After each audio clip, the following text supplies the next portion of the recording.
পবিত্র ঈদ উল ফিতর আজ বায়তুল মোকাররমে ঈদের প্রথম জামাত। জাতীয় ঈদগাহে আসছেন মুসল্লিরা। ঈদ আনন্দ নেই জিম্মি জাহাজের 23 নাবিকের পরিবারে। আশঙ্কা আর দুশ্চিন্তায় অপেক্ষার প্রহর গুনছেন স্বজনরা। নরসিংদীর মাধবদীতে কাভার্ড ভ্যান মাইক্রোবাস মুখোমুখি সংঘর্ষে 4 জনের মৃত্যু, আহত আরো 10 জন। উপজেলা নির্বাচনে দলীয় প্রতীক দিচ্ছে না আওয়ামী লীগ। ভোট ঘিরে সংঘাতের আশঙ্কা, কঠোর বার্তা কেন্দ্রের। এবং বিদ্যুতের আয় ব্যয় সমন্বয়ের ইঙ্গিত, আগামী বছর চালু হতে পারে রূপপুর পারমাণবিক বিদ্যুৎ কেন্দ্রের প্রথম ইউনিট।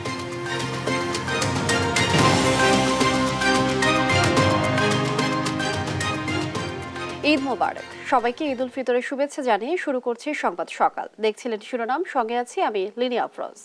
পবিত্র ঈদ উল ফিতর আজ সারা দেশে ধর্মীয় ভাব গাম্ভীর্য ও আনন্দ ঘন পরিবেশে ঈদ উদযাপন করছে মানুষ।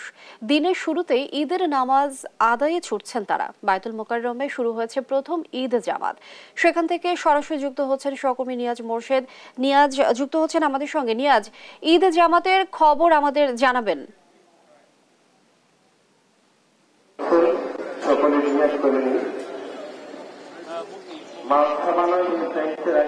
ধন্যবাদ আপনাকে। আজকে কিন্তু দীর্ঘ 1 মাস সিয়াম সাধনার পরে মুসলিম উম্মাহর আজকে ঈদ উল ফিতর উদযাপিত হতে যাচ্ছে এবং সেই উপলক্ষে কিন্তু বায়তুল মোকাররমে 5টি জামাতের আয়োজন করা হয়েছে এবং সেই 5টি জামাতের মধ্যে থেকে আজকে সকাল 7টায় প্রথম জামাত অনুষ্ঠিত হবে। এবং আপনি দেখতে পাচ্ছেন যে আমার পিছনে কিন্তু আসলে আপনারা যে জামাতে কিন্তু ইতিমধ্যে দাঁড়িয়ে গেছেন মুসল্লিরা, তারা ঈদের জামাত আদায় করবেন এবং প্রথম জামাত আজকে অনুষ্ঠিত হতে যাচ্ছে। এবং এই প্রথম জামাত এর পেশ ইমাম থাকবেন আপনার আর বায়তুল মোকাররমের যে জ্যেষ্ঠ পেশ ইমাম হাফেজ মুফতি মাওলানা মোহাম্মদ মিজানুর রহমান এবং এটির মুকাব্বির হিসেবে থাকছেন আজকে বায়তুল মোকাররমের যে মুয়াজ্জিন কারি মোহাম্মদ ইসহাক।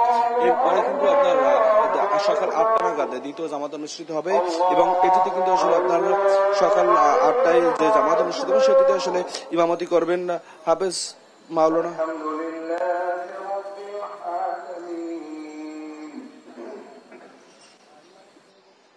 الرحمن الرحيم مالك يوم الدين إياك نعبد وإياك نستعين اهدنا الصراط المستقيم صراط الذين أنعمت عليهم غير المغضوب عليهم ولا الضالين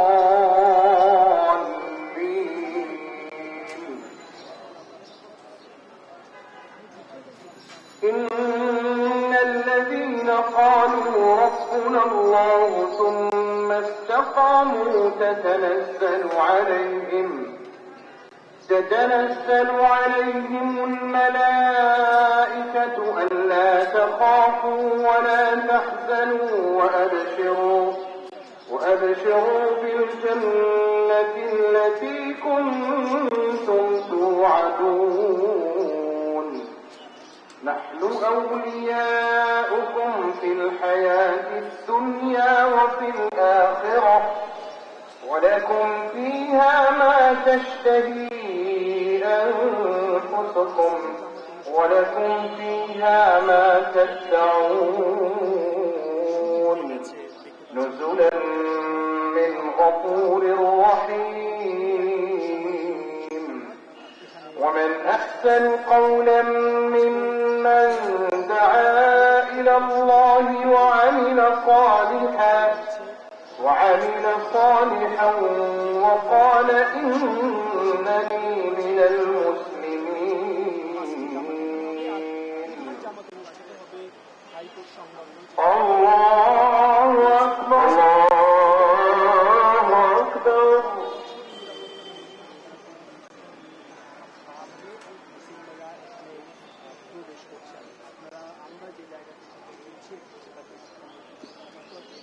سمع الله لمن حمده ولك الحمد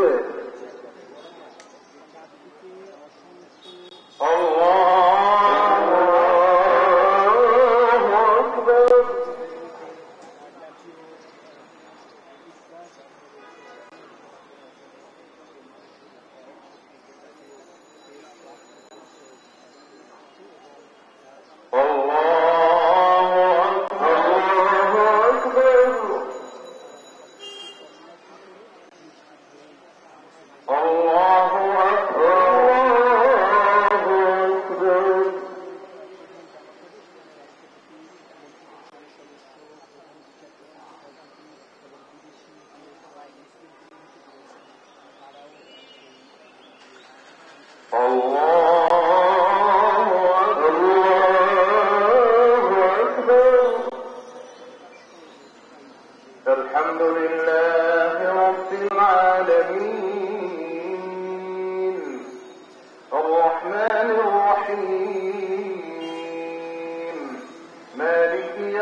الدين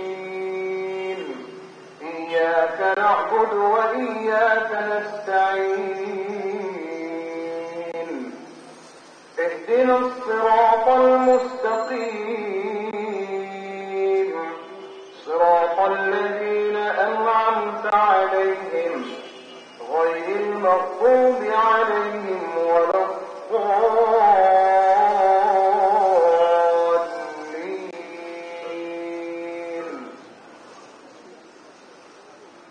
والضحى والليل إذا سجى ما ودعك ربك وما قلى وللآخرة خير لك من الأولى ولسوف يعطيك ربك فترضى ألم يجدك يتيما فآوى ووجدك ضالا فهدى ووجدك عائلا فأغنى فأما اليتيم فلا تقهر وأما السائل فلا تنهر وأما بنعمة ربك فحدث الله أكبر الله أكبر الله أكبر الله أكبر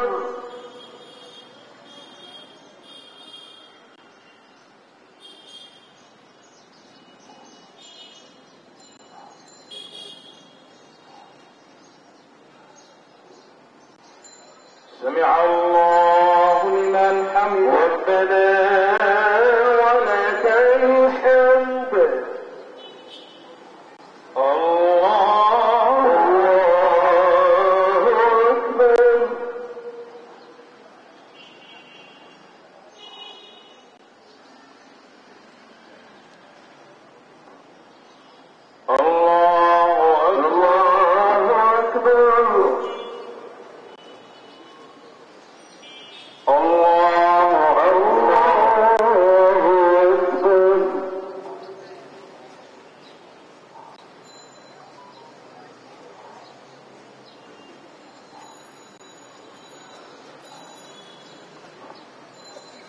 الله أكبر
السلام عليكم ورحمة الله. السلام عليكم ورحمة الله.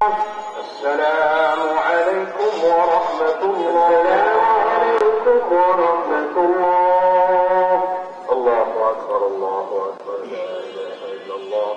الله أكبر الله أكبر ولله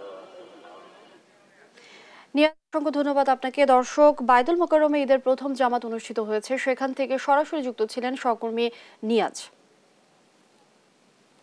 রাজধানীর প্রধান ঈদ জামাতে অংশ নিতে দলে দলে জাতীয় ঈদগাহে আসছেন ধর্মপ্রাণ মুসলমানরা। জাতীয় ঈদগাহের ঈদ জামাতের খবর জানাতে সরাসরি যুক্ত হচ্ছেন সহকর্মী ফখরুল ইসলাম। ফখরুল আছেন আমাদের সাথে। ফখরুল, আপনাকে ঈদ মোবারক জানাচ্ছি। প্রধান ঈদ জামাতে মানুষের উপস্থিতি কেমন দেখছেন, বিস্তারিত জানাবেন। লিনি, অসংখ্য ধন্যবাদ আপনাকেও। ঈদ মোবারক। আপনি জানেন আজকে মুসলমানদের সবচেয়ে বড় ধর্মীয় উৎসব ঈদ উল ফিতর। 1 মাস সিয়াম সাধনার পর এই দিনটি মুসলমানদের অর্থাৎ ইসলামের সবচেয়ে ধর্মীয় উৎসবের একটি দিন। ঈদ উল ফিতরের আজকের এই দিনটি আসলে সারা বাংলাদেশের সকল ধর্মপ্রাণ মুসল্লিরা একযোগে এই দিনটি উদযাপন করবেন এবং আজকে যে ঈদের প্রধান জামাত, বাংলাদেশের যে ঈদের প্রধান জামাত, সেটি হচ্ছে জাতীয় ঈদগাহ। সেই ঈদগাহে অনুষ্ঠিত হবে এবং সেটি হয়তো কিছুক্ষণের মধ্যে অনুষ্ঠিত হবে ঠিক 8:20 সাড়ে 8টায়। এবং এই জাতীয় ঈদগাহের যে প্রধান জামাতে অংশ নেবেন রাষ্ট্রপতি মোহাম্মদ শাহাবুদ্দিন এবং প্রধান বিচারপতি, মন্ত্রী পরিষদের সদস্য এবং সরকারের বিভিন্ন পর্যায়ের আসলে কর্মকর্তা বৃন্দ, একই সঙ্গে সিটি কর্পোরেশনের মেয়র, 2 সিটি কর্পোরেশন মেয়র, তারা এখানে অংশ নেবেন। এবং একই সঙ্গে আপনাকে যে বিষয়টি বলতে চাই, জাতীয় ঈদগাহ আসলে 25,000 বর্গ ফুটেরও বেশি আয়তনের এই ঈদগাহটি। এখানে 35,000 ধর্মপ্রাণ মুসল্লি আজকে ঈদ উল ফিতরের নামাজ একসঙ্গে আদায় করতে পারবেন। এবং আজকে জানেন যে একেবারে আবহাওয়া খুবই অনুকূলে রয়েছে এবং যার কারণে আসলে ধর্মপ্রাণ মুসল্লিরা দলে দলে আসলে জাতীয় ঈদগাহর দিকে ছুটছেন। আমরা ক্যামেরার মাধ্যমে যতটুকু সম্ভব দেখাতে চাই যে অসংখ্য মানুষ, হাজার হাজার মানুষ জাতীয় ঈদগাহর যে প্রধান ফটক রয়েছে সেই জাতীয় ঈদগাহর প্রধান ফটক দিয়ে তারা প্রবেশ করছেন এবং প্রচন্ড ভিড়ও কিন্তু আমরা লক্ষ্য করছি। এবং জাতীয় ঈদগাহ প্রধান ফটক আসার পথে যে চারপাশের যে সড়কগুলো রয়েছে সেই সড়কগুলো আসলে প্রচন্ড দলে দলে সারিবদ্ধভাবে মানুষ আসলে প্রধান ধর্মীয় এই উৎসব ঈদ উল ফিতরের প্রধান জামাতে অংশ নিতে তারা ছুটে আসছেন।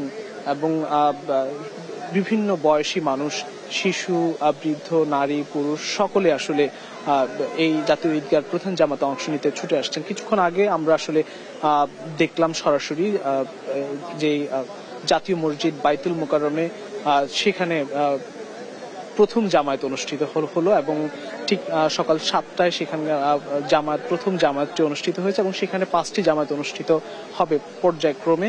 এবং 1 ঘন্টা পর পরই জাতীয় ঈদগাহে প্রধান জামায়াতে অংশ নিতে রাজধানীর বিভিন্ন প্রান্ত থেকে ধর্মপ্রাণ মুসল্লিরা ছুটে আসছেন এবং তারা ঠিক 8:30টার সময় এই নামাজ অনুষ্ঠিত হবে। এবং যে জামাতটি অনুষ্ঠিত হবে সেই জামাতে আমি আগেও বলেছি যে রাষ্ট্রপতি মোহাম্মদ শাহাবুদ্দিন তিনি অংশ নেবেন এবং এখানে নামাজ আদায় করবেন প্রধান জামাতে অংশ নিয়ে। এবং তিনি হয়তো ঠিক 8টা বাজার কিছুক্ষণের মধ্যে 8টা বাজার পরপরই তিনি এখানে প্রবেশ করবেন। এবং ইতিমধ্যে আসলে সুবিশাল যে ঈদগাহ ময়দান, সেই সুবিশাল ঈদগাহ ময়দানে প্রবেশের জন্য যে নিরাপত্তা ব্যবস্থা, আপনি জানেন যে রাষ্ট্রপতি, মন্ত্রী পরিষদ সদস্য, প্রধান বিচারপতি, সিটি কর্পোরেশনের মেয়র, একই সঙ্গে সরকারি বিভিন্ন উচ্চপদস্থ আমলা কর্মকর্তা থেকে শুরু করে আইনশৃঙ্খলা বাহিনীর সদস্য সকলেই কিন্তু এখানে উপস্থিত রয়েছেন। এবং এই সার্বিক নিরাপত্তা ব্যবস্থাকে ঘিরে পুরো জাতীয় ঈদগাহ ময়দানের আশপাশ জুড়ে প্রতিটি সড়কে আসলে একদম চেকপোস্ট থেকে শুরু করে এবং যান চলাচল কিন্তু জাতীয় ঈদগাহর চারপাশের যে সড়কগুলো রয়েছে সেই সড়কগুলোতে, অর্থাৎ সামনের সড়কগুলো বিশেষ করে, সেই সড়কগুলোর যান চলাচল কিন্তু একেবারেই বন্ধ রয়েছে। এবং মুসল্লিদের আগমনের সুবিধার্থেই কিন্তু এই ব্যবস্থাটি নেওয়া হয়েছে। এবং র্যাব, পুলিশ সহ আইনশৃঙ্খলা বাহিনীর বিভিন্ন অসংখ্য সদস্য তারা আসলে মোতায়েন করা হয়েছে। এবং সকলে আসলে প্রধান ফটক থেকে শুরু করে যে দুপাশের যে রাস্তা, সে রাস্তা মৎস্য ভবন থেকে শুরু করে এদিকে সচিবালয় পর্যন্ত এবং একদম প্রধান ফটকের উল্টো দিকে আসলে প্রেস ক্লাব অর্থাৎ পল্টন থেকে আসলে মানুষজন ছুটে আসছেন এবং সেখানে আইনশৃঙ্খলা বাহিনীর কড়া নিরাপত্তা ব্যবস্থার মধ্য দিয়ে আসলে সকলেই ছুটে আসছেন। আপনি জানেন রাষ্ট্রপতি মোহাম্মদ শাহাবুদ্দিন জাতীয় ঈদগাহর এই প্রধান জামাত ঈদ উল ফিতরের সেখানে অংশ নেবেন এবং মুসল্লিদের সঙ্গে সবার সঙ্গে একসঙ্গে তিনি জামাতে নামাজ আদায় করবেন। এবং 1 মাস সিয়াম সাধনার পর আপনি জানেন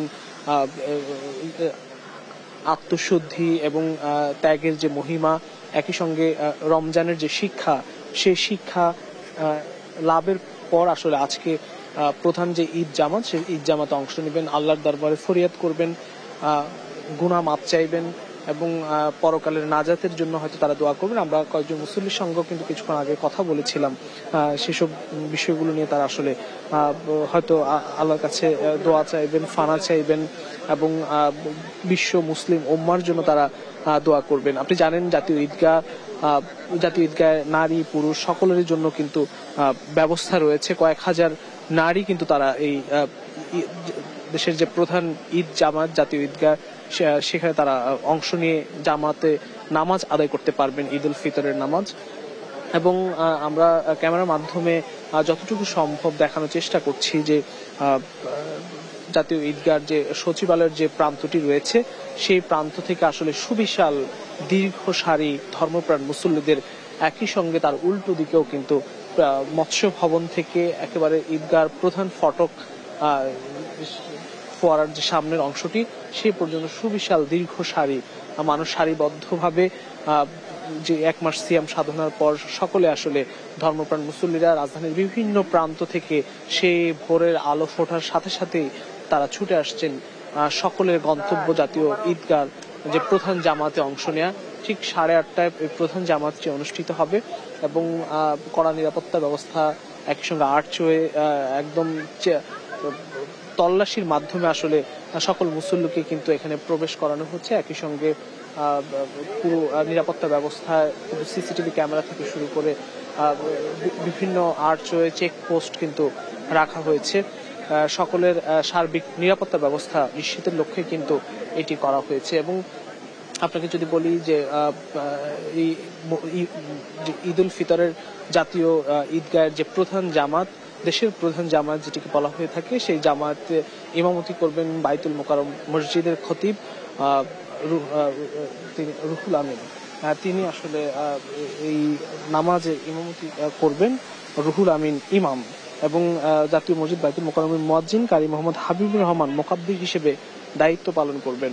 এবং কিছুক্ষণের মধ্যেই হয়তো আপনি জানেন যে নামাজের পর খুতবা হবে, বয়ান হবে, কিছুক্ষণের মধ্যে হয়তো বয়ান শুরু হবে এবং ধর্মপ্রাণ মুসল্লিরা যারা এক মাস সিয়াম সাধনা করে আজকে ঈদের যে প্রধান জামাত, সেই জামায়াতে অংশ নেবেন এবং বয়ান শুনবেন। আমরা কিছু মুসল্লির সঙ্গে কিন্তু আমরা কথা বলবো, তবে নামাজ শেষে হয়তো আমরা মুসল্লিদের সঙ্গে কথা বলবো। সকলে আসলে ব্যস্ত, ছুটছেন জাতীয় ঈদগাহ যে প্রধান জামাত অনুষ্ঠিত হবে সেই জামাতে অংশ নিতে ধর্মপ্রাণ মুসল্লিরা। এবং সেখানে নারী পুরুষ ছোট বড় সকলে কিন্তু আসছেন, দলবদ্ধভাবে সারিবদ্ধভাবে প্রবেশ করছেন নিরাপত্তা ব্যবস্থার মধ্য দিয়ে। সবকিছু মিলিয়ে খুবই শান্তিপূর্ণভাবে জাতীয় ঈদগাহের যে ঈদের প্রধান জামাত, দেশের প্রধান জামাত, সেই জামাতটি অনুষ্ঠিত হবে ঠিক 8:30টায়। এবং আমরা তখন হয়তো পরবর্তী সংবাদের মাধ্যমে আরো বিস্তারিত হয়তো আমরা দেখাতে পারবো ঈদের প্রধান জামাত। কিছুক্ষণ পরে হয়তো ঠিক 8টার পরপরই রাষ্ট্রপতি মোহাম্মদ শাহাবুদ্দিন তিনি আসবেন এবং বয়ান শুরু হবে। রুহুল আমিন ইমাম তিনি ইমামতি করবেন জাতীয় মসজিদের যে ঈদের প্রধান জামাতের। তো সবকিছু মিলিয়ে এই ছিল আমার কাছে সবশেষ পরিস্থিতি। লিনিয়া, আমরা ফিরছি স্টুডিওতে লিনিয়ার কাছে। ফখরুল, অসংখ্য ধন্যবাদ আপনাকে। দর্শক ঈদের জামাতের খবর জানাচ্ছিলেন সহকর্মী ফখরুল। পবিত্র ঈদ উল ফিতর উপলক্ষে দেশবাসীকে ঈদের শুভেচ্ছা জানিয়েছেন প্রধানমন্ত্রী শেখ হাসিনা। বুধবার এক ভিডিও বার্তায় এই শুভেচ্ছা জানান তিনি। এদিকে ঈদ উল ফিতর উপলক্ষে প্রধানমন্ত্রী শেখ হাসিনাকে শুভেচ্ছা জানিয়েছেন ভারতের প্রধানমন্ত্রী নরেন্দ্র মোদী। এক চিঠিতে এই শুভেচ্ছা জানান ভারতের প্রধানমন্ত্রী। প্রিয় দেশবাসী, আসসালামু আলাইকুম। এক মাস সিয়াম সাধনার পর আবার আমাদের মসজিদে এসেছে পবিত্র ঈদ উল ফিতর। ঈদ মানে আনন্দ। আসুন আমরা আত্মীয় পরিজন, পাড়া প্রতিবেশী সহ সকলের সঙ্গে ঈদের আনন্দ ভাগাভাগি করে নেই। ঈদ উল ফিতর আমাদের সকলের জীবনে বয়ে আনুক অনাবিল আনন্দ, সুখ ও শান্তি। সবাই ভালো থাকুন, সুস্থ ও নিরাপদ থাকুন। ঈদ মোবারক। এবারের ঈদ আনন্দ বিষাদে রূপ নিয়েছে জলদস্যুদের হাতে জিম্মি বাংলাদেশি জাহাজ এমভি আবদুল্লার 23 নাবিকের পরিবারে। আশঙ্কা আর উদ্বেগের মাঝে দুশ্চিন্তায় রাত কাটাচ্ছে পরিবারগুলো। আশা ছিল তাদের প্রিয়জনরা হয়তো ঈদের আগে জিম্মি দশা থেকে মুক্তি পাবেন, তবে তাদের অপেক্ষার প্রহর শেষ হয়নি। সহকর্মীদের পাঠানো তথ্যচিত্রে আলনোমানের ডেস্ক রিপোর্ট। সোমালীয় জলদস্যুদের হাতে জিম্মি রয়েছেন চট্টগ্রামের চন্দনাইশ, আনোয়ারা ও কর্ণফুলী উপজেলার 5 নাবিক। তারা হলেন জাহাজের চিফ অফিসার আতিক উল্লাহ খান, নূর উদ্দিন, মোহাম্মদ শামসুদ্দিন শিমুল, সাজ্জাদ হোসেন ও আসিফুর রহমান। জিম্মি নাবিকদের স্বজনেরা আশায় ছিলেন ঈদের আগে মুক্তি মিলবে তাদের, কিন্তু প্রিয়জন মুক্তি না পাওয়ায় বাড়িতে নেই ঈদের আনন্দ। আল্লাহর কাছে আল্লাহ যদি কবুল করে যদি ঈদের আগ মুহূর্তে পরিবারের কাছে অডিও বার্তা পাঠিয়ে দোয়া চেয়েছেন জিম্মি জাহাজের চিফ অফিসার আতিকুল্লাহ খান। আমরা আশা করব পুরো দেশবাসীর দোয়া, মাননীয় প্রধানমন্ত্রীর নির্দেশনায় আমাদের প্রিয় আবদুল্লাহ জাহাজের মালিক পক্ষ এসআর শিপিং এর আন্তরিক এবং তড়িৎ প্রচেষ্টায় খুব শীঘ্রই দস্যুদের সাথে মুক্তিপণের বিষয়ে একটি দফারফার মাধ্যমে দ্রুতই অবসান ঘটবে এই জিম্মি দশার। জাহাজের মালিক পক্ষ কবির গ্রুপের সাথে দস্যুদের আলোচনায় বেশ অগ্রগতি হলেও এখনো হয়নি পুরোপুরি সমাধান। এদিকে জিম্মি নাবিকদের মধ্যে খুলনার তৌফিকুল ইসলামও রয়েছেন। ঈদের আগেই তার মুক্তির আশা করেছিলেন বড় ভাই। তৌফিকের সাথে আজকে সকালে আমাদের কথা হয়েছে, স্যাটেলাইট ফোনের মাধ্যমে ফোন দিয়েছিল, বললো যে ঈদের নামাজ পড়ছে, করে খাওয়া দাওয়া করছে, এখন তারা সবাই আল্লাহর রহমতে এখনো ভালো আছে। জলদস্যুদের হাতে জিম্মি ফেনীর আবুল হোসেন ভুঁইয়ার ছেলে ইব্রাহিম খলিলের পরিবারেও নেই ঈদের আমেজ। প্রায় 1 মাস আগে পরিবারের সাথে শেষ কথা হয় তার। এখন আমাদের কোনো ঈদ বলতে আমাদের কিছুই নেই, ঈদের কোনো আমেজ নেই আমাদের কাছে। আমার ছেলে বন্দি অবস্থা আছে, আমাদের আয় রোজগারের একমাত্র উপার্জন হলো আমার এই ছেলে, কারণ আমাদের বাদে ঈদের কোনো আমেজ নেই। আমরা চাইতেছি অত দ্রুত গতিতে আমার ছেলেকে আমাদের কাছে ফিরে দেখ। সবার মাঝে ঈদের আমেজ বিরাজ করতেছে, এদের মাঝে কিন্তু শোকের আমেজ। এদের ঈদ বলতে কিছু নাই, এদের ছেলেটা যদি ফিরে পায় এটাই তাদের ঈদ। গত 12 মার্চ মোজাম্বিক থেকে দুবাই যাওয়ার পথে সোমালীয় জলদস্যুদের কবলে পড়ে বাংলাদেশের কবির গ্রুপের মালিকানাধীন জাহাজ এমভি আবদুল্লাহ। আল নোমান, নিউজ ডেস্ক, দেশ টিভি। নরসিংদীর মাধবদীতে মাইক্রোবাস ও পিকআপ ভ্যানে সংঘর্ষে 4 জন নিহত হয়েছে, আহত হয়েছে অন্তত 10 জন। বুধবার রাত 11:30টার দিকে নরসিংদী সদর উপজেলার মাধবদী টাটাপাড়া এলাকায় এই দুর্ঘটনা ঘটে। পুলিশ জানিয়েছে ঈদ করতে মাইক্রোবাস নিয়ে ঢাকা থেকে ব্রাহ্মণবাড়িয়া যাচ্ছিলেন যাত্রীরা। মাধবদীর টাটাপাড়া এলাকায় পৌঁছালে বিপরীত দিক থেকে আসা একটি পিকআপের সাথে মুখোমুখি সংঘর্ষ হয়। এতে মাইক্রোবাসটি দুমড়ে মুচড়ে যায়। আহতদের উদ্ধার করে নরসিংদী সদর হাসপাতালে নেওয়া হয়। এদের মধ্যে গুরুতর 8 জনকে ঢাকা মেডিকেলে নেওয়া হয়।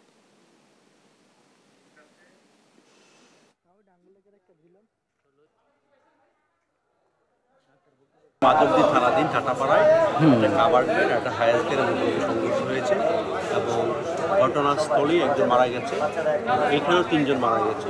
8 জন ছিল গিয়ে আপনার খারাপ অবস্থা, 3 জন ব্রড ডেথ, আর এখন লাস্ট মনে এখন আরেকটা আসছে, এটার অবস্থা কিছুটা মনে হয় একটু ভালো, আর বাকি অবস্থা খারাপ। নির্বাচন মানেই কম বেশি সংঘর্ষ, আর স্থানীয় সরকার নির্বাচনে এই সংঘর্ষ বেড়ে যায় কয়েক গুণ।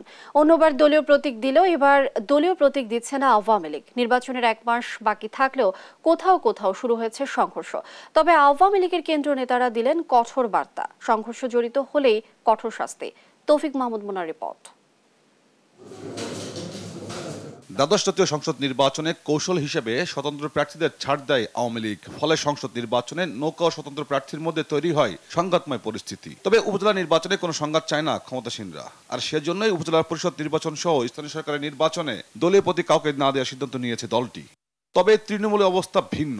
এরই মধ্যে উপজেলা নির্বাচন সামনে রেখে সারা দেশে কম বেশি সংঘাতময় পরিস্থিতি সৃষ্টি হয়েছে। আওয়ামী লীগের কেন্দ্রীয় নেতারাও সংঘর্ষের আশঙ্কা উড়িয়ে দিচ্ছেন না। আমরা দেখি না একটা নির্বাচন একটা প্রতিযোগিতামূলক একটি নির্বাচন হোক, নির্বাচনটি অত্যন্ত উৎসাহ উদ্দীপনার মধ্যে হোক। আমরা তো নির্বাচনটিতে কোনো প্রতিহিংসা হবে, সংঘাত হবে সেটি প্রত্যাশা করি না।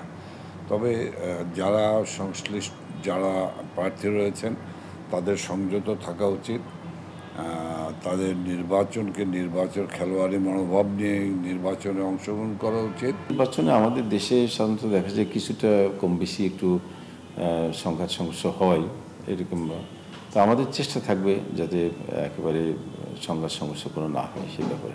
তবে উপজেলা নির্বাচন কেন্দ্র থেকে মনিটরিং করা হবে কঠোরভাবে, যত প্রভাবশালী হোক না কেন সংঘাতে জড়ালে মুখোমুখি হতে হবে শাস্তির। আমি এই বিষয়ে কঠিন বার্তা বারবার আমাদের পার্টির জেনারেল সেক্রেটারি বলছেন, মাননীয় নেত্রী শেখ হাসিনা আমাদের পার্টির সভাপতি, তিনি সবাইকে ডেকে বলে দিয়েছেন। তারপরেও যারা করছে না, আমি আইন প্রয়োগকারী সংস্থাকে অনুরোধ করব যে যথোপযুক্ত ব্যবস্থা নিতে, দলীয়ভাবেও কঠিন ব্যবস্থা নেওয়া উচিত। যতটা আশঙ্কা করা যাচ্ছে এই যে ঝামেলা, গোলমাল, গোলযোগ, দিন শেষে দেখবেন যে এর কিছুই হয়তো হয় নাই। তারপরেও আমাদের এমন একটি দেশ, এমন একটি সমাজ যে এই 1 কেজি লবণের ভাগাভাগি নিয়ে খুন খারাপি পর্যন্ত হয়। এবারে উপজেলা নির্বাচনে প্রথম ধাপ শেষ হলে পরিস্থিতি অনেকটা স্পষ্ট হবে। সে বিবেচনায় পরবর্তী ধাপগুলো আসতে পারে দলীয় নির্দেশনা। তৌফিক মাহমুদ মুন্না, দেশ টিভি, ঢাকা। বিদ্যুতের চাহিদা সবচেয়ে বেশি থাকবে এপ্রিল আর মে মাস জুড়ে, আর রমজানের পর চাহিদা কিছু হ্রাস পাবে, জানিয়েছেন বিদ্যুৎ বিভাগের পাওয়ার সেলের মহাপরিচালক। বিদ্যুৎ উৎপাদনের যে খরচ আর বিক্রয় মূল্যের মধ্যে ভারসাম্যহীনতা তার সমন্বয় করা হতে পারে বলেও ইঙ্গিত দেন পাওয়ার সেলের মহাপরিচালক। রূপপুর পারমাণবিক বিদ্যুৎ কেন্দ্রের প্রথম ইউনিট চালু হচ্ছে 2024-এর শেষ অথবা 2025-এর শুরুতেই। বিস্তারিত ইফতেখার রেজা রিপোর্টে। গেল বছর বিদ্যুতের সর্বোচ্চ চাহিদা ছিল 16,500 মেগাওয়াট, তবে এবার সর্বোচ্চ চাহিদা বেড়ে দাঁড়াতে পারে 17,500 মেগাওয়াটে। বিদ্যুতের চাহিদা সবচেয়ে বেশি থাকে এপ্রিল আর মে মাস জুড়ে, রমজান মাস শেষে চাহিদা কিছু কমবে। পাওয়ার সেলের মহাপরিচালক জানান, বর্তমানে গ্যাস সরবরাহ কম থাকায় বিদ্যুৎ উৎপাদন কম হচ্ছে। যে আমাদের 2টা ভাসমান এলএনজি টার্মিনাল থেকে আমরা গ্যাস আমদানি করি, একটা যেটাকে এফএসআরইউ বলে, একটা এফএসআরইউ মেনটেন্যান্সে ছিল, যেটা আসলে এই মার্চ মাসের শেষের দিকে চলে আসার কথা। এখন আমরা 809টা এমএমসিএফডি পাই, আমরা আমাদের টার্গেট হলো 1300 এমএমসিএফডি পেলে আমরা যে 6500 বা 7000 মেগাওয়াট আমরা উৎপাদনের একটা টার্গেট নিয়েছিলাম, সেটা আমরা করতে পারবো। 2024-এর শেষে না হলেও আগামী বছরের শুরুতে 1200 মেগাওয়াটের এক ইউনিট চালু হবে রূপপুর পারমাণবিক কেন্দ্রে। পারমাণবিক বিদ্যুৎ কেন্দ্র চালু হলে চাপ কিছু কমবে। রূপপুরটা আসলে এটা আমাদের জন্য একটা অবশ্যই একটা মানে সহনশীল একটা জায়গায় যাবে। আমরা চেষ্টা করতেছি এটাকে আনার, এবং এই প্রথম ইউনিটটা এবছর শেষের দিকে আসার কথা, সেটা এবছর শেষের দিকে না আসলেও আগামী বছরের শুরুর দিকে চলে আসবে। বিদ্যুৎ উৎপাদনের খরচ আর বিক্রয় মূল্যের মধ্যে ভারসাম্যহীনতা আগামীতে সমন্বয় করা হতে পারে বলেও ইঙ্গিত দেন মোহাম্মদ হোসেন। বিদ্যুতের দামটা ধরুন ডলারের সাথে শুধু নয়, বিদ্যুতের দামটা তো অনেকদিন ধরেই যে আমাদের যে বিদ্যুতের গড় উৎপাদন মূল্য আর আমরা যে গ্রাহক কাছে বিক্রি করি, এর মধ্যে বড় একটা গ্যাপ। সেই গ্যাপটা ক্রমান্বয়ে কমানোর একটা পরিকল্পনা আছে। তবে বিদ্যুৎ উৎপাদন ও দাম নিয়ে ভিন্ন বিশ্লেষণ জ্বালানি বিশেষজ্ঞদের। পুরা বিদ্যুৎ আমদানিও করতাম, তাহলেও দেখা যাচ্ছে যে আমাদেরকে 7 টাকা 83 পয়সা, অর্থাৎ আমরা 8 টাকা দিচ্ছি, আমরা 17 পয়সা বেশি দিচ্ছি।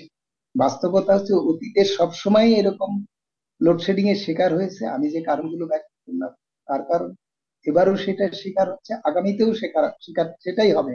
কারণ এই অবস্থা পরিবর্তনের সরকারের কোনো দর্শনগত জায়গায়, নীতিগত জায়গায় আসেনি। বিদ্যুতের ক্ষেত্রে নীতি নির্ধারণী পর্যায়ে সিদ্ধান্ত গ্রহণ সঠিক হচ্ছে না বলেও দাবি এ জ্বালানি বিশেষজ্ঞের। ইফতেখার রেজা, দেশ টিভি, ঢাকা। ঈদের আনন্দ নেই বাগেরহাটের কোচো উপজেলার বগা ও চারখালী গ্রামের স্বজনহারা জেলে পরিবারগুলোতে। একমাত্র উপার্জনক্ষম সদস্যদের হারিয়ে অনাহারে অর্ধাহারে দিন কাটে পরিবারগুলোর। হারানো স্বজনদের স্মৃতি বেঁচে থাকার একমাত্র অবলম্বন তাদের। বাগেরহাট থেকে সহকর্মী এস সোহানের তথ্য ছবিতে রিপোর্ট জানাচ্ছেন সালমা জাহান। গভীর মনোযোগে বাবার ছবি দেখছে 10 বছর বয়সী হামিম। ঈদে অন্য শিশুরা বাবাদের সান্নিধ্য পেলেও সেই সুযোগ নেই হামিমের। মাত্র 9 মাস বয়সে 9 বছর আগে বাবা অলিয়ার রহমান সাগরে মাছ ধরতে গিয়ে আর ফেরেনি। শুধু হামিম নয়, বাগেরহাটের কচুয়া উপজেলার বগা ও চারাখালী গ্রামের জেলে পল্লীতে অন্তত 30টি পরিবারের অবস্থা একই রকম। সাগরে মাছ ধরতে গিয়ে আর ফেরেনি এসব পরিবারের একমাত্র উপার্জনক্ষম জেলেরা। জীর্ণ শীর্ণ ঘরে বসবাস আর অনাহারে অর্ধাহারে দিন কাটে সাগরে প্রাণ হারানো জেলে পরিবারের। উৎসবের কোনো রঙই ছুঁতে পারে না এসব পরিবারের সদস্যদের। আমার একটা মাত্র ছেলে,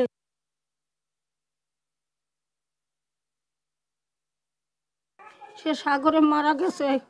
আমার সংসার কিভাবে চলে? আল্লাহ ছাড়া কেউ জানে না, কষ্টের পর চলে দিন আনি দিন। 2022 সালে আমার স্বামী সাগরে গেছে, ঝড়ের কবলে পড়ে মারা গেছে। 3টে বাচ্চা ছোট ছোট থুয়ে গেছে, কখন ঈদ যায় বোনা যায় কিছুই জানি না। 2015 সালে আমার স্বামী সাগরে গেছে আর ফিরে আসেনি। আমাকে খুব দুঃখে কষ্টের দিন যাইতেছে। আমরা প্রতি বছর সাগরে যাই, আমাদের পরিবারের 2-1 জন লোক মারা যায়। তারা যে তাদের পরিবারটা যে কি কষ্টে আছে তা বলে বোঝানো যাবে না। এদিকে বগা ও চারাখালী গ্রামে 4 শতাধিক জেলে থাকলেও সরকারি সুবিধা হিসেবে চাল পান মাত্র 153 জন, জানালেন এই মৎস্যজীবী নেতা। আমাদের এই 2 গ্রাম থেকে প্রায় 4 থেকে 450 লোক বঙ্গোপসাগরে মৎস্য শিকার করে জীবিকা নির্বাহ করে, কিন্তু আমাদের এই 2 গ্রাম থেকে মাত্র 153 জনের মৎস্য বিজিএফ চাল দেওয়া হয়। 65 দিন মৎস্য বন্ধ থাকাকালীন আমাদের কোনো বিজিএফের ব্যবস্থা নাই। অন্য পার্শ্ববর্তী এলাকা মোরগঞ্জ আছে, যেটা আমাদের এলাকা নেই। কার্ড বৃদ্ধি ও নিহত জেলেদের পরিবারকে সরকারি সহযোগিতার জন্য মন্ত্রণালয়ে জানানো হয়েছে বলে জানালেন এই জনপ্রতিনিধি। কার্ড আছে প্রত্যেকটা জেলেরই, প্রত্যেকজন জেলেরই, কিন্তু সহায়তা পাচ্ছে 153 জন। সরকারের প্রতি আমাদের আকুল আবেদন হচ্ছে যে এই যে পরিবারগুলো 2015 সালে মারা গিয়েছিল 19 জন, তাদের পরিবারের যে আর্থিক সহায়তাটা সরকারিভাবে পায়নি, সেইটা যাতে পায়। বঙ্গোপসাগরে মাছ ধরতে গিয়ে 2015 সালে 19 জন এবং 2022 সালে 8 জন সহ গেল 10 বছরে অন্তত 30 জন জেলেকে হারিয়েছে বগা ও চারাখালী গ্রামবাসী। নিউজ ডেস্ক, দেশ টিভি। লালমনিরহাট ও কুড়িগ্রাম থেকে লিবিয়ায় যাওয়া 4 প্রবাসী অপহরণের শিকার হয়েছে বলে অভিযোগ উঠেছে। অপহরণের পর একবারের জন্য যোগাযোগ করলেও বর্তমানে যোগাযোগ বিচ্ছিন্ন পরিবারের সদস্যরা। তবে অপরিচিত নম্বর থেকে বার্তা পাঠিয়ে চাওয়া হচ্ছে মুক্তিপণ, দেওয়া হচ্ছে নানা হুমকি।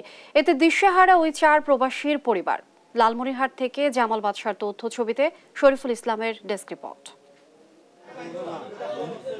জমিজমা বিক্রি করে লালমনিরহাট সদর উপজেলার পঞ্চগ্রাম ইউনিয়নের সিন্ধুরাম গ্রামের বাসিন্দা মিজানুর রহমান নামের এক দালালের মাধ্যমে লিবিয়ায় পাড়ি জমান 4 যুবক। লিবিয়ায় যাওয়া যুবকেরা হলেন সিন্ধুরাম গ্রামের আলামিন ও তার দুলাভাই পাশের কুড়িগ্রাম জেলার রাজারহাট উপজেলার ঘড়িয়ালডাঙ্গা গ্রামের হাফিজুল ইসলাম, ভীম শর্মা গ্রামের আলামিন এবং তার খালাতো ভাই পঞ্চগ্রামের রাকিবুল ইসলাম। লিবিয়ায় দালাল মিজানের সাথে শুরুতে কাজ করলেও চুক্তি অনুযায়ী টাকা না মেলায় 4 জনই আলাদা কাজ শুরু করেন। এরপর অপহরণের শিকার হন 4 প্রবাসী। অপহরণের পর গত মার্চ মাসে অপরিচিত নম্বর থেকে বার্তা পাঠিয়ে চাওয়া হয় মুক্তিপণ, দেওয়া হয় নানা হুমকি। এতে দিশেহারা ওই 4 প্রবাসীর পরিবার। আমি দরজা খুলে দেই, দরজা খুলে দেওয়ার সাথে পেস্তাল ঠেকাইছে, কইছে হাত তুলেন আপনারা, হাত তুলছে আর গাড়ি তুটাইছে। এই পর্যন্ত সমর্থ, আর ওদের কাছে কোনো কথা শুনি নাই। ওখানে আমার সাথে কথা বলছিল রাইতের সময়, সকাল হইতে হইতে ওরা কিডন্যাপ করছে। যে লোক কিডন্যাপ করছে তারা ফোন দিছিল যে এরা আমার হাতে আছে, 10 লাখ টাকা লাগবে, তারপর আমি ছাড়ি দেবো। আলামিন আমাকে ফোন দিল যে ভাই একটু ইমুতে আসো। পরবর্তীতে আমি ইমু যখন অন করি, সে আমাকে ফোন দিয়ে বলল যে ভাই আমাদেরকে কিডন্যাপ করেছে, 5 লক্ষ করে টাকা লাগবে। আবার একই অভিযোগ পাইছি, সে মিজান আমাদের ছেলেপেলেকে নিয়ে যাচ্ছে, ভালো ভালো কথা বলে অনেক টাকা বেতন দেবে, সেখানে দিয়ে দেখে যে বেতন সে উঠিয়ে তাদেরকে হয়তো খোরাকি কিছু দেয়, আমাদের এতটুকু জানা। লিবিয়া প্রবাসী মিজানের বিরুদ্ধে ওঠা অপহরণের অভিযোগ মিথ্যা বলে দাবি করছে তার পরিবার। অন্য লোক নিয়ে যায় আমার ভাইদের প্রেসার দেশে করে, তা আমি তো ওরা তো কোনো কিছু করতে পারবে না। আমার ছেলের ওখানে নাই, আচ্ছা ওরা যে কোথায় আসে নাই আমার ছেলের সংবাদ জানে না। 4 প্রবাসীকে অপহরণ করেননি, বরং তাদের উদ্ধারের জন্য চেষ্টা করছেন বলে দাবি করেন মিজান। এটা আমি নিজে থেকে করি নাই, আমার একজন করাইছে, তার নাম হচ্ছে সুলতান। আমি তারপরে ওদেরকে বলছি যে দেখেন এই বৃত্তান্ত, সে তো বলতেছে সে তো একা এই কাজটা করে নাই, যে তার সাথে একজন জড়িত আছে, তার নাম সুলতান। তাহলে আপনারা দেখেন সবাই সুলতান আমার সহযোগিতা করেন, তাহলে দেখা যাচ্ছে আমি লোকগুলো, দেখা যাচ্ছে এই 2 জনের মাধ্যমে লোকগুলো আমি বাড়ি করতে পারবো। অপহরণের ঘটনায় প্রবাসী মিজানকে আসামি করে লালমনিরহাট সদর থানায় লিখিত অভিযোগ দিয়েছেন অপহরণের শিকার যুবকদের স্বজনরা। এ নিয়ে কথা বলতে রাজি হয়নি সদর থানার পুলিশ। নিউজ ডেস্ক, দেশ টিভি। ঈদ মানে খুশি, ঈদ মানে আনন্দ, আর এই বার্তা নিয়েই পালন হচ্ছে মুসলিম সম্প্রদায়ের সবচেয়ে বড় এই ধর্মীয় অনুষ্ঠান ঈদ উল ফিতর। এই উৎসবে মুসলিম ধর্মাবলম্বীদের সঙ্গে মেতেছে ভিন্ন ধর্মাবলম্বীরাও। চারদিকে যখন উৎসবের আমেজ, তখন ভক্ত অনুরাগীদের ঈদের শুভেচ্ছা জানিয়েছেন শোবিজ অঙ্গনের তারকারা। তারকাদের ঈদ শুভেচ্ছার বিস্তারিত জানাচ্ছেন দেবরায় দীপ্ত। আসসালামু আলাইকুম, ঈদ মুবারক। পুরো একটি মাস সিয়াম সাধনার পর এসেছে খুশির ঈদ, আর এই ঈদের খুশিতেই ভাসছে সবাই। চারিদিকে ঈদের আনন্দ, ছোট বড় সবার লেগেছে উৎসবের রং। আর এই আনন্দ উৎসব থেকে বাদ যায়নি শোবিজের তারকারাও। ছোট পর্দার জনপ্রিয় অভিনেত্রী তানজিকা আমিন, সেই সঙ্গে আরেক জনপ্রিয় অভিনেত্রী জাকিয়া বারি মমো। যদিও এই অভিনেত্রীকে দেখা গেছে সিনেমার পর্দায়। এই দুই অভিনেত্রী ঈদের শুভেচ্ছা জানিয়ে বলেন, দেশ টিভি যেভাবে এগিয়ে যাচ্ছে, তাদের কাজ নিয়ে তাদের সুন্দরভাবে গুছিয়ে যেভাবে তারা কাজ করছে, এই শুভকামনায় পথ চলা যেন সবসময় চলতে থাকে। থ্যাংক ইউ দেশ টিভি। সবাইকে ঈদ উল ফিতরের ঈদ মোবারক। সবাই সুস্থ থাকবেন, সুন্দরভাবে বাড়ি যাবেন, সুন্দরভাবে বাড়ি থেকে ফিরে আসবেন। জীবন সুন্দর হোক, আনন্দময় হোক। অভিনেতা নাইম ছোট পর্দার পাশাপাশি সিনেমা ও ওটিটিতে বেশ ব্যস্ত সময় পার করছেন এই অভিনেতা। অন্যদিকে তার বাস্তব জীবনের মনের মানুষ অভিনেত্রী নাদিয়া। বাস্তব জীবনের এই যুগল একসঙ্গে একই সুরে দর্শকদের জানান ঈদের শুভেচ্ছা।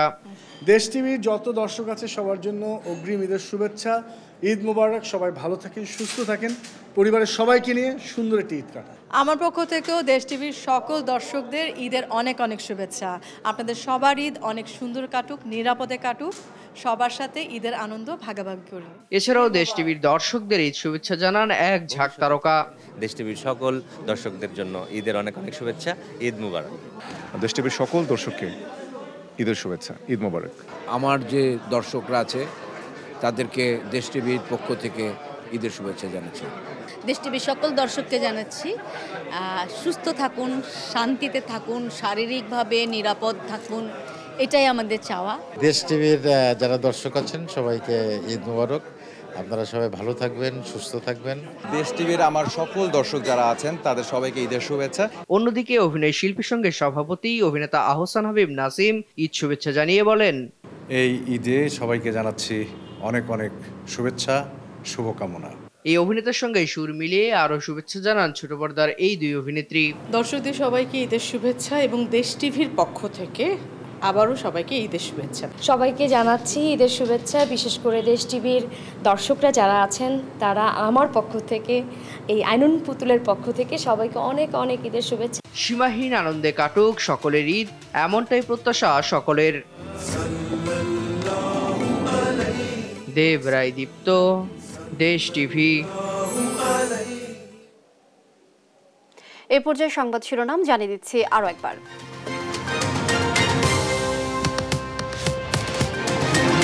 পবিত্র ঈদ উল ফিতর আজ বায়তুল মোকাররমে ঈদের প্রথম জামাত। জাতীয় ঈদগাহে আসছেন মুসল্লিরা। ঈদ আনন্দ নেই জিম্মি জাহাজের 23 নাবিকের পরিবারে। আশঙ্কা আর দুশ্চিন্তা, অপেক্ষার প্রহর গুনছেন স্বজনরা। নরসিংদীর মাধবদীতে কাভার্ড ভ্যান মাইক্রোবাস মুখোমুখি সংঘর্ষে 4 জনের মৃত্যু, আহত আরো 10 জন। উপজেলা নির্বাচনে দলীয় প্রতীক দিচ্ছে না আওয়ামী লীগ। ভোট ঘিরে সংঘাতের আশঙ্কা, কঠোর বার্তা কেন্দ্রের।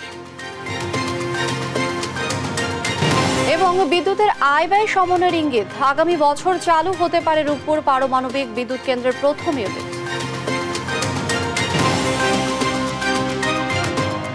এই ছিল এখনকার সংবাদ সকাল। পরের বুলেটিন দেখার আমন্ত্রণ রইল। এছাড়া দেশ টিভির সর্বশেষ সব খবর পেতে ভিজিট করুন www.desh.tv।